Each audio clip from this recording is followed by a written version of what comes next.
I always like people to play it forward. So, instead of how is this going to feel in the moment, which is rewarding and enjoyable, it's how am I going to feel an hour from now, the next morning, when I'm exhausted, when I stayed up too late, when I ate more than I intended, when I feel uncomfortably full. That's what we always want to do, is play it forward.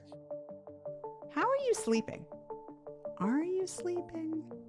I'm Dr. Shelby Harris, licensed clinical psychologist and director of sleep health at Sleepopolis, where we dive deep into all things sleep.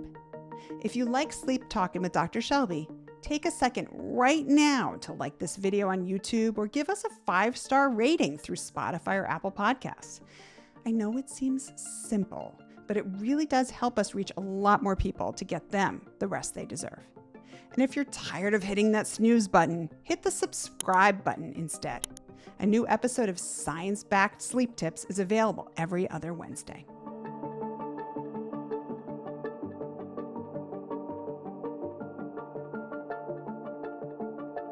When is hunger not really hunger? How does irregular eating become an eating disorder? And perhaps more crucially, how can we curb the unhealthy eating habits that disrupt our sleep, our well-being, and our lives? To explore this link between eating disorders and sleep, we've invited Dr. Rene Zweig, founder and clinical director of Union Square Cognitive Therapy. Dr. Rene is a licensed clinical psychologist, certified cognitive therapist, and eating disorder specialist with 20 years of experience. Utilizing cognitive behavior therapy, acceptance and commitment therapy, and mindfulness interventions, Dr. Rene provides quality care to patients coping with depression, anxiety disorders, eating disorders, body image issues, and life transitions. And on a personal note, she is a friend and has been for 20-ish years now, which I can't believe. Right? And she is my go-to resource for anything when it comes to eating disorders, especially. She knows her stuff. So, Dr. Rene, we are so glad you're here. Welcome to Sleep Talking with Dr. Shelby. Thank you. It's my pleasure to be here. Oh, I'm so happy to have you here. So thank you. So generally, I think when people think about eating disorders, they tend to think of the things that we've heard about so often over the years in the news, like anorexia, bulimia, noticeable weight loss, weight gain, and just overall changes in appearance. But that's kind of the tip of the iceberg. So when it comes to eating disorders, there's a lot below the surface that affect us in ways that really aren't so obvious. So would you tell us about some of the more prevalent disorders that you've encountered in your work and how they might even wreak havoc on sleep? Like, what do you see? Absolutely. So I think you're right. Anorexia and bulimia are Yeah. probably the most thought of eating disorders, and they're also the most rare. Very problematic and deadly, but quite rare. Okay. More prevalent is binge eating disorder, Yeah. which affects probably at least twice as many people as anorexia or bulimia, and night eating syndrome, which is one that people rarely discuss. So we can talk about both today. Yeah. What I see is actually the two of those do wreak havoc on sleep, because if you think about with binge eating, if someone is consuming a really large quantity of food in a short period of time, which is the definition of a binge, and that's occurring sometime in the evening, which is usually when it occurs, Okay. then they're not going to sleep so good, because that's not just a big meal, that is a super large quantity of food. They're going to be uncomfortably full, still digesting, and not get good quality sleep. Also, sometimes binge eating tends to push into sleep time and therefore delays sleep. And then someone's not getting enough sleep. So that's a couple of things that I see. And then the other is night eating syndrome, by definition, is eating during your sleep window, Okay. which means it's disrupted sleep. So, but you're consciously aware when that's happening. So it's different from like sleep-related eating disorder where it's sleepwalking. So, Exactly right. okay. Yes. Yes. So night eating syndrome is different from the other, where you are familiar. I mean, you are aware that you are eating during your sleep window. So generally what happens is after dinner, someone with night eating syndrome has a shifted eating schedule and circadian rhythm. So Okay. they're still hungry, and they eat 25% of their calories after dinner. So Okay. they're still eating a large quantity of food, not necessarily a binge. It might Mhm. be another meal, it might be multiple snacks. Sometimes that occurs before bedtime, And often it occurs in the middle of the night. And what happens is a combination of waking up hungry and then also a cognitive piece, which is I won't be able to get back to sleep unless I've eaten. I'm hungry, it'll keep me awake, I won't be able to sleep. So then they're actually getting up and aware and choosing to eat in the middle of the Okay. night. So what's the difference between like a binge eating episode? You said it's eating more kind of out of conscious aware. Like I think sometimes people don't really fully understand what a binge is versus just I was really hungry and and when is it problematic too? Absolutely. So a binge can happen, of course, on a continuum like anything else, Yeah. but people do misunderstand it. So if you eat more than you intended, if you eat, a whole bag of chips, that's not necessarily a binge. It might feel out of control. It might feel Yeah. uncomfortable. It's not necessarily a binge. I always think of a binge as if you called up a friend and you said, I just ate a pint of ice cream. They would say, yeah, I've done that. That's not a binge. If you Okay. called up a friend and you said, I ate a pint of ice cream and a sleeve of Oreos and a bag of chips, they would say, oh, that's a binge. So it's an Okay. objectively large quantity of food in a short period of time that's different from what other people eat in the same circumstance. So Thanksgiving dinner, not a binge. Everybody's doing the same thing. Okay. Okay. And when does it I mean, there are people who will have a binge from time to time, but when do you put the D on the end, the disorder aspect? Like when would you want to actually maybe seek help for it? It's always when it's causing impairment or disruption in functioning. That's Mhm. always the definition for anything. That's when depression is problematic. That's when anxiety is problematic. Same thing for binge eating. Okay. So, is it happening with enough frequency that it's expensive, that it's impairing your other eating, that it's causing you a lot of distress, that it's interfering with other activities, that it's interfering with your health or Okay. your sleep? Or your sleep. So could someone have a binge eating issue as well as night eating disorder? Like you could have both? You can have both. Yes. Okay. So people are And waking they're up. they're they're not having one does not mean you have the other, but you can have both. You can. Okay. So with the whole, I think sometimes people will have this revenge bedtime procrastination that we talk about all the time nowadays Yes. on social Mhm. media. A lot of people are stalling going to bed. And one thing I hear a lot is that people are like, well, I don't want to go to bed. So I just sit up and I eat and I watch TV. So like what would you say to those people who are really trying to maximize the most of the time that they have at night and just get as much in as they can? Well, I think for that kind of thing, I always like people to play it forward. So, Mhm. instead of how is this going to feel in the moment, which Yeah. is rewarding and enjoyable, it's how am I going to feel an hour from now, the next morning when I'm exhausted, when I stayed up too late, when I ate more than I intended, when I feel uncomfortably full. That's what we always want to do is play it forward. Okay. Um, but it's also I like to encourage people to figure out what else can you do in that moment. So, Okay. how can you enjoy relaxing, have a quiet evening, make up for kind of the stress of the day. And it doesn't have to include food. That doesn't have to be your go to self soothing mechanism. Okay. And how do you distinguish between hunger and maybe like I think a lot of people might be eating more at night, just like you said, self-soothe, emotional eating. How can you tell the difference? And like what would you recommend to people who are eating more, especially at night and having those strategy or those struggles?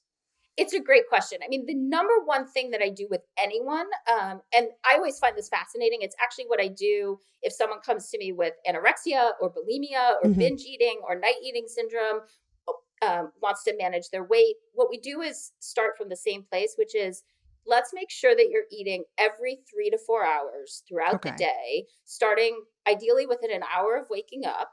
So you're having breakfast, you're having maybe a late morning snack, you're having lunch, you're having an afternoon snack, you're having dinner, and maybe an evening snack. And what that does is we make sure that you're getting in all of the food that you need and all of the nutrition that you need for the Okay. day. We're resetting your hunger signals and your rhythm so that we make sure that you're eating when you're supposed to be eating. You're not grazing all day and eating all the time. And you're also not going really long stretches of time without eating. And that helps us know, okay, hunger is taken care of. So Okay. I've been eating my meals today. So anything left is probably not hunger, unless those are very restrictive meals and snacks. It's Hmm. probably not hunger, it's emotional. So then we could do the work of figuring out, okay, what's going on and what can I do instead to manage these emotional triggers because it's not physiological hunger. Okay. And then emotional eating, I mean, I think there's a bit to be said to it being normal for a lot of people. Absolutely. I mean, Absolutely. I We want know, we want yeah. food to be nutrition, but we also want it to be social and Hmm. enjoyable. And another type of eating disorder is when your eating is only for nutrition and it's very, very rigid and ultra clean, and you're not enjoying your life and Yeah. you're not enjoying food. So we don't want it to be super tight and controlled. We want it to be enjoyable. It can be self-soothing. I know you do. I love to bake. And so Yes. if I'm having something that I've baked gives me pleasure. We're going to do that. I want people to do that. But I don't want it to be that people are binging on the food that they're eating or that they feel out of control, because then they're not really enjoying it. Then it's not Yeah. actually pleasurable. It's not soothing. It's actually causing more distress. And I don't want Do you see? So, talk to me more about the like ultra healthy, ultra clean, because we see a lot of that on social media too. It's kind of that. like this Hmm. swing, we swing back and forth with all of it. I So, know. talk to me like, what is the name of that?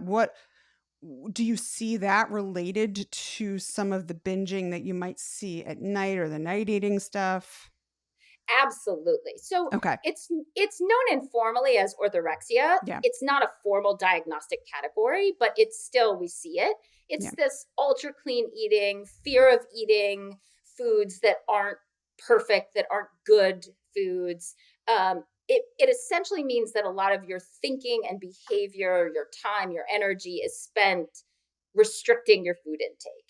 Okay. And it's under the guise of healthy eating, but it's no longer healthy because it's so restrictive. You may be missing nutrients, even though it's healthy, because often it means I don't eat starches. I only eat clean food, which isn't actually good for your body. But it also does backfire emotionally and cognitively. So what happens is you end up feeling deprived, not necessarily physically hungry, though maybe, but Yeah. you end up feeling deprived. You're missing out on one component of what food is about. And so you end up with cravings later.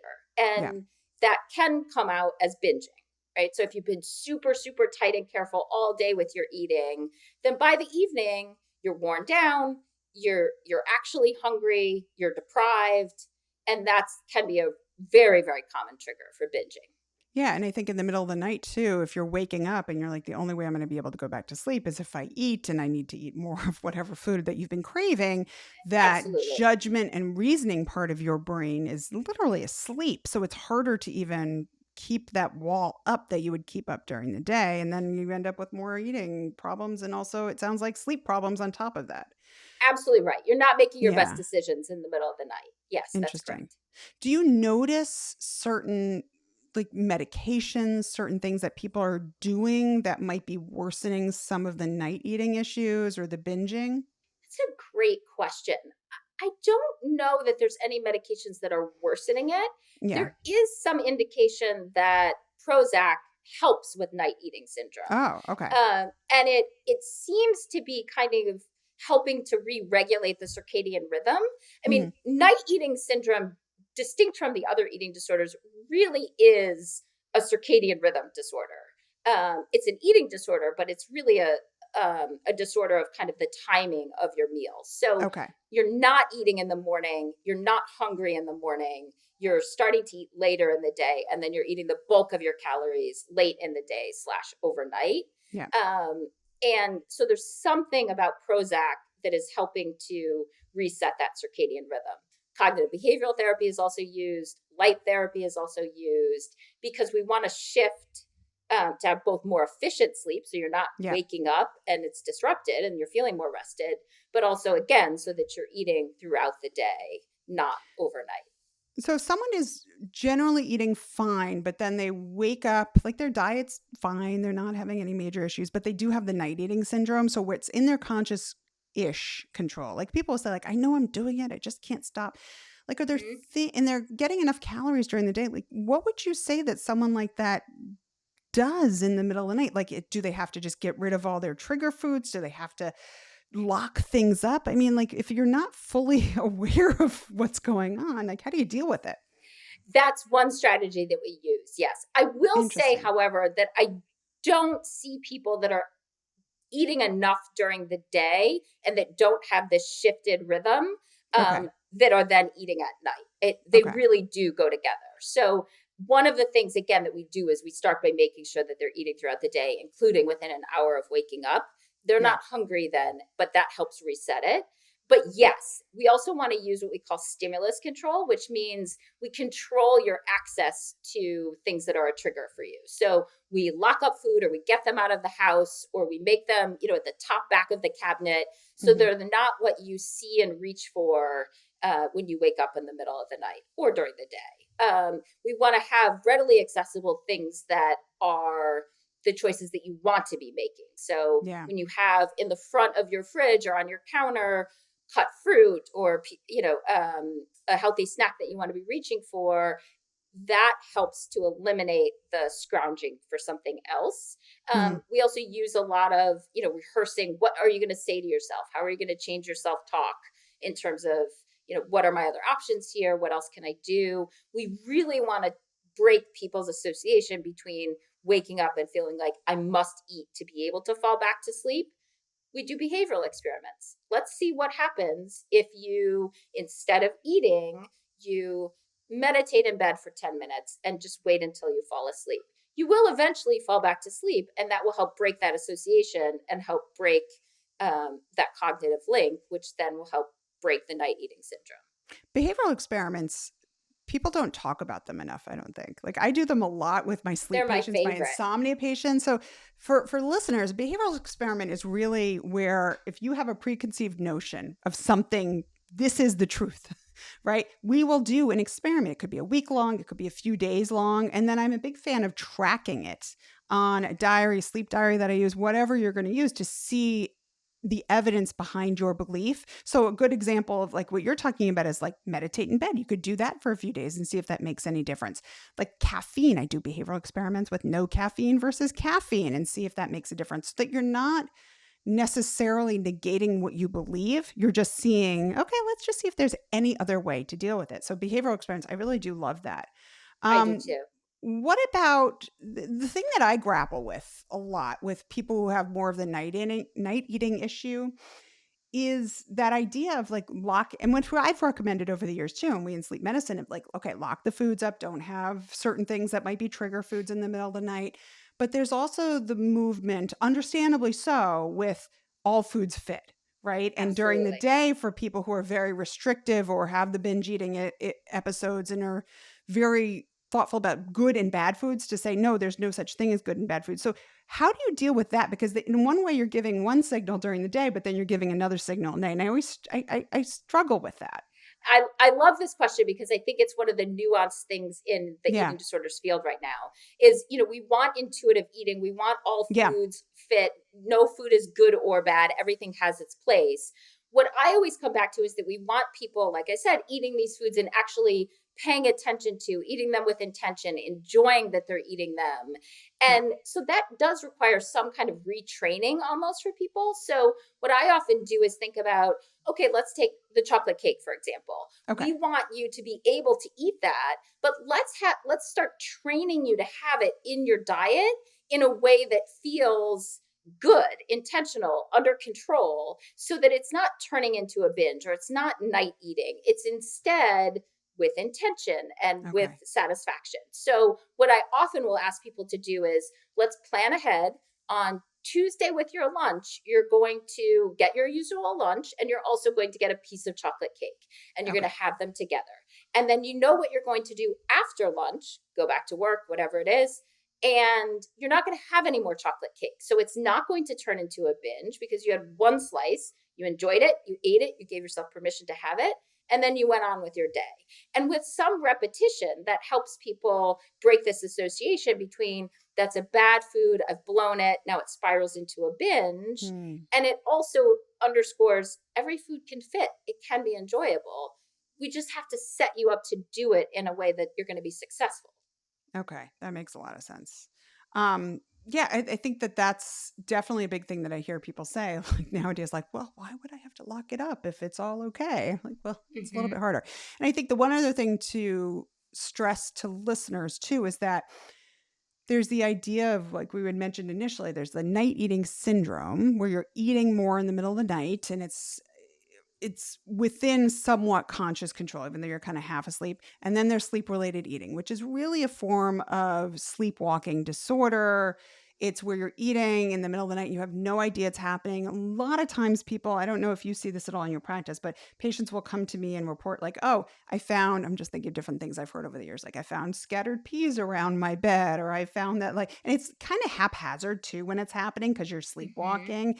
And the other thing that a lot of people with sleep related eating issues can have is they're eating inedible substances. So I'll have people Absolutely. eating coughing grounds, Ajax, things like that. And one of the biggest things that, at least in my practice, can worsen these things or cause them to happen would be medications. So a lot of the sleep aids can make some of this night eating or sleep eating stuff happen. And that's when people come to me often because they need to get off of them. So if that's happening, I Hmm. think just if that's happening to you, or you're waking up and you're not hungry at all and you have no idea why, that might be happening in the middle of the night. So definitely bring that up with your doctor. And as you said, there's Yeah. usually some clues that that has been happening. There's food missing, or Yeah. there's wrappers laying around, or yes. Yeah, then I could write a book with all the stories of like the sleep eating things that people have sadly tried to eat in the middle of the night.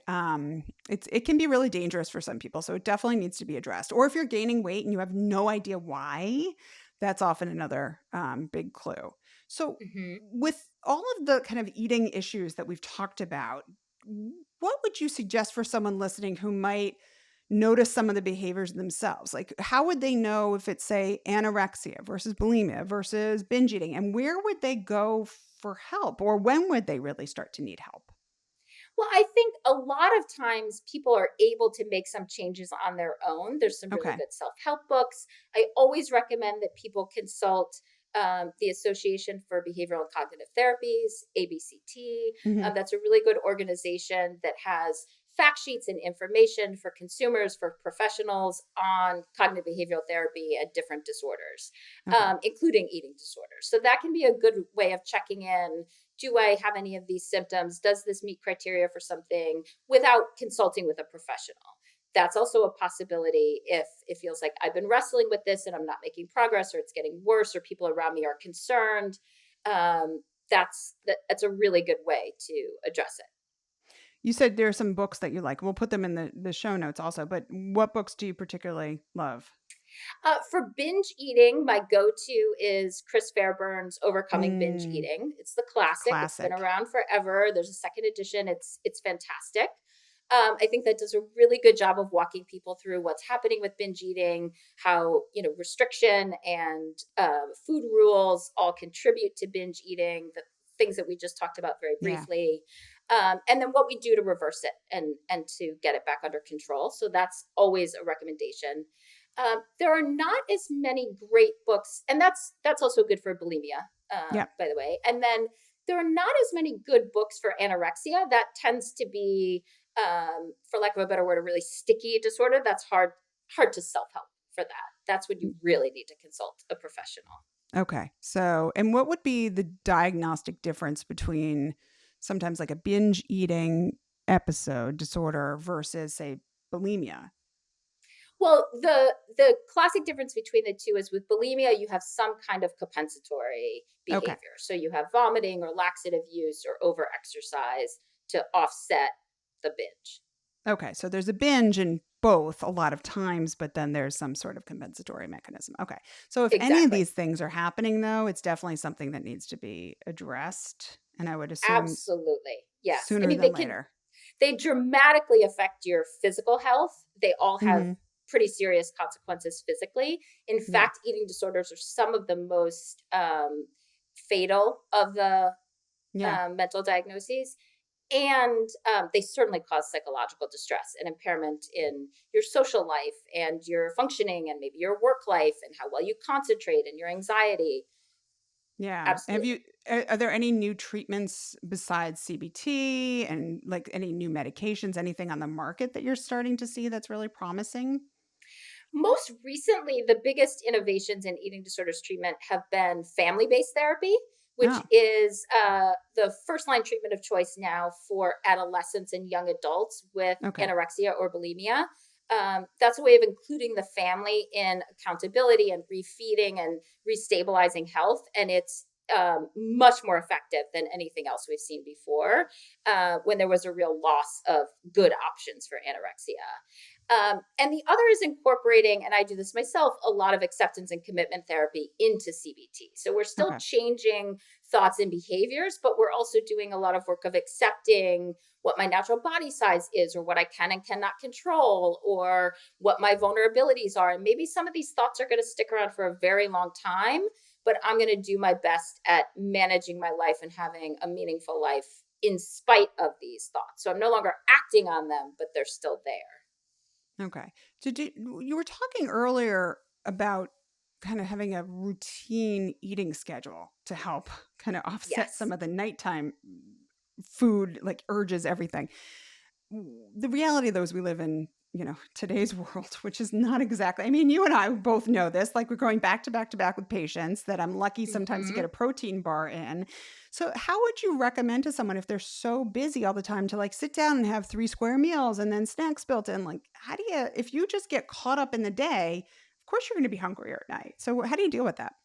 Well, I think twofold. One is we're always trying to figure out what you can actually do and prioritize, right? Okay. So it is very easy to have a day where you don't have time to eat, but that's going to have consequences. So is there any way that we can adjust that? So I myself might break up my lunch on really busy days where, when I have 5 minutes between patients, I'm having, one part of it between one patient and one part of it between the next and one part of it between the next. And Hmm. eventually I get in that lunch, but I am getting it in. Sometimes people though are blowing through their meal on purpose because they almost think a calorie saved is a calorie saved, but it Oh, doesn't. It backfires later. okay. And yeah, that makes a lot of sense. And even like things like smoothies, like that's sometimes like the trick. Some of my patients, they won't necessarily know, Absolutely. but I'll have it in my Yeti just to like kind of have that nutrition because I don't know. I just get so hungry by the end of the day if I'm not eating. Okay, that makes a lot of Absolutely. sense. So talk to me about intermittent fasting when we're talking about eating routinely throughout the day and regularly.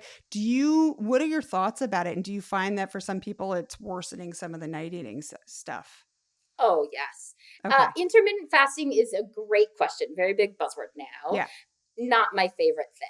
I Okay. think it does work for some people. And then by all means, then if it's not causing any problems for you, I have no issues with it. But Yeah. what I do see is that a lot of people think I should be doing this and it would be helping, and it's not working for them. And so they're not eating, after 6 p.m. at night or Yeah. 7 p.m. at night, and they're trying not to eat until 10 or 11 or 12 the next morning. And what ends up happening is then, of course, their eating is all compressed into a short window of time. That's what they're striving for, Yeah. but it backfires. They're not satisfied. Their blood sugars are dropping, and they're ending up binging and then thinking I shouldn't be hungry because I've eaten, and I should be able to do this Mhm. intermittent fasting. And then that's where the shame piece comes in, is thinking I Okay. should be able to do this, but I'm not. Okay. So if it works for you, fine. But if you're noticing you're struggling, you're hungry, and or eating more at nights, then maybe think about a different Absolutely. method. Okay. Absolutely. So is there anything that you've seen throughout your career with regards to eating disorders and sleep, especially that you think would surprise some people? I think the biggest thing is what we started with, which is that the most common eating disorder is not anorexia or bulimia. It's actually binge eating. Yeah. And that does have an impact on every area of your life, including how you feel about yourself. But it's also done in secret. So there's a lot of shame associated with it, which also means it's often done late at night by yourself, Yeah. and it's cutting into sleep. That's what I see most commonly. Why do you think binge eating, if it's the most one of the most common eating disorders, why do you think we don't talk about it enough in our society? I think it's seen as a shameful thing Yeah. that someone is out of control, lacks willpower. It's absolutely not. Yeah. But it's often seen that way, or that's at least, people are reluctant to admit I'm struggling with this. I'm eating large quantities of food because they feel ashamed of it. Makes a lot of sense. So, what do you think people also maybe misunderstand or forget to take into account the most when it comes to eating disorders, besides binge eating being an issue? But what do they tend to not even take into account? I think the biggest thing is that underlying every eating disorder is anxiety Okay. about being in control or uncertainty. I'm not sure that everyone would agree with this, but this is what I see is that I've never seen someone with an eating disorder across the board that doesn't also have anxiety. Hmm. Because people with anxiety like predictability and control and Yeah. to, manage their world and not like uncertainty. And I ultimately think that's what an eating disorder is. It's also Yeah. a biological and genetically based disorder, don't get me wrong, but there is a lot of trying to control what you can't control, and a lot of poor distress tolerance. Yeah. And I think that's interesting what you're saying about control, because that's what I talk about a lot with insomnia, right? I think insomnia can happen to anyone, but I see it a lot. I mean, we work in New York City. I see it a Hmm. lot with people who are very high achieving, and there's Hmm. this sense of control. Like, what can I control in my life? Eating, food intake. Hmm. And I think with insomnia, it's the opposite, right? The anxiety happens a lot because they feel like they should be able to control something that they can't. So then you try to over control your sleep, which then backfires. I think that's at the root of a lot of these issues, I control. agree. And Yes. that's where acceptance, you were talking about acceptance and commitment therapy. Can you just briefly just talk to people about just a general overview of what that is, how that's different from CBT? Absolutely. So when we think about CBT, I mean, very broadly, we're talking Yeah. about changing thoughts and behaviors. Yeah. And also, very broadly, with acceptance and commitment therapy, we're talking about we can't change our thoughts. Our thoughts are just firings in our brain. So we want to feel sort of less attached to them and believe those thoughts less and therefore Hmm. act on them less. So the premise of acceptance and commitment therapy is we all have difficulties, vulnerabilities, tough situations, mental health issues, negative thoughts, whatever it is. Just because it's there doesn't mean we have to act consistent with it. So just because I'm afraid of giving a presentation doesn't mean that I'm going to avoid it. I'm going to do it because that's consistent with the life that I want to be living. That's acceptance and commitment therapy. Right. And the more you try to control it, the more it's going to backfire. Right. And acceptance and commitment therapy involves a lot of behavioral experiments, like we talked about, where you're Yes. Where you're trying to see what happens and then actually just accepting that you can't always control it. Okay. exactly. So Dr.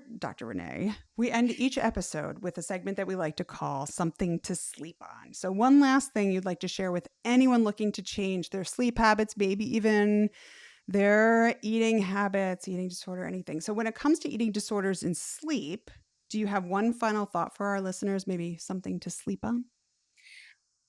My biggest takeaway I hope for everyone is the importance of eating regularly throughout the day. That cannot be understated how important that Hmm. is. And that even though we're talking about starting with breakfast, it has a really big impact then on what happens later in the day. And if you want a chance of being able to not binge, not do night eating, go to bed on time, you really do need to start by setting the groundwork early in the day by eating enough and fueling your body.